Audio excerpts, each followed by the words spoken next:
you definitely need a lawyer to assist you in the defense of your case when you are charged with possession of marijuana, second degree, possession of drug paraphernalia, or any other drug offense that is pending in municipal court.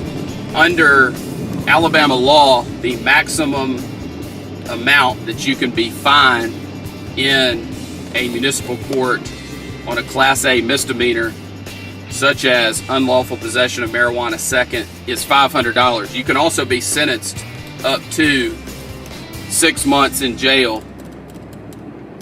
The issue with a conviction for possession of marijuana second degree is usually, for most people, related to the driver's license aspect. And your driver's license under the Code of Alabama will be suspended for 6 months if you are convicted of possession of marijuana second degree.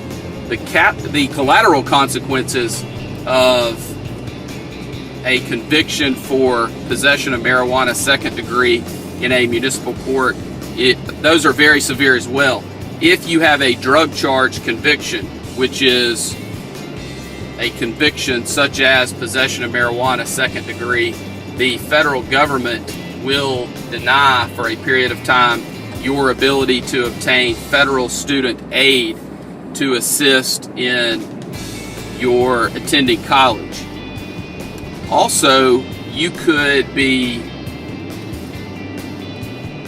passed over for promotions at your job if you have a conviction, or you could be denied employment or terminated with a conviction for possession of marijuana second degree.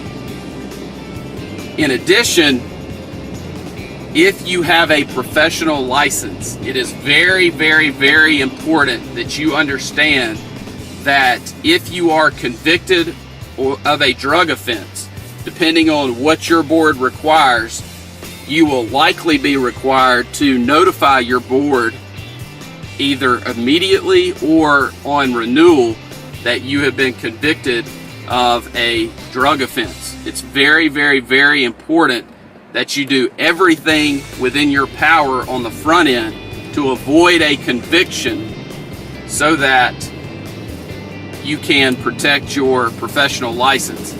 Even if you are charged, there may be a requirement that you report that to your board, but if the charge is dismissed, you will not suffer any of the other collateral consequences, and you may not be subject to discipline by the board that issued your license.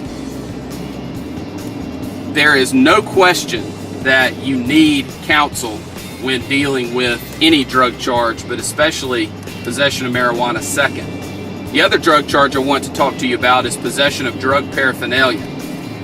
On any traffic stop or any encounter with the police, if they find something that could be construed to be used to make or cultivate or use any type of drug, they can charge you with possession of drug paraphernalia. If you look at Alabama Code Section 13A-12-260, it lays out about 15 ways that an item can be used in a way that would constitute drug paraphernalia. In addition, it goes through a list of items that I will not go over with you here. The bottom line is, if you are charged with possession of drug paraphernalia and you feel like you are wrongfully charged, or the item was in your possession not for use as drug paraphernalia, then it is something that we need to be aware of so that we can bring that up through the negotiation process in an effort to settle the case, or through the trial process. It's important for you to understand that there are multiple options on resolving drug cases that help you to avoid a conviction. That is the goal in every single drug case, is to avoid a conviction for the charged offense. It is important that you have competent legal counsel who has handled thousands of Alabama criminal cases and who has the experience and the knowledge necessary to get you the best result possible on your case. We are members of the Alabama Criminal Defense Lawyers Association, the National Association of Criminal Defense Lawyers. I am also a member of the Texas Criminal Defense Lawyers Association. And those things are important because we are able to stay in touch with other lawyers around the country and also read and review publications about drug offenses and the defenses available.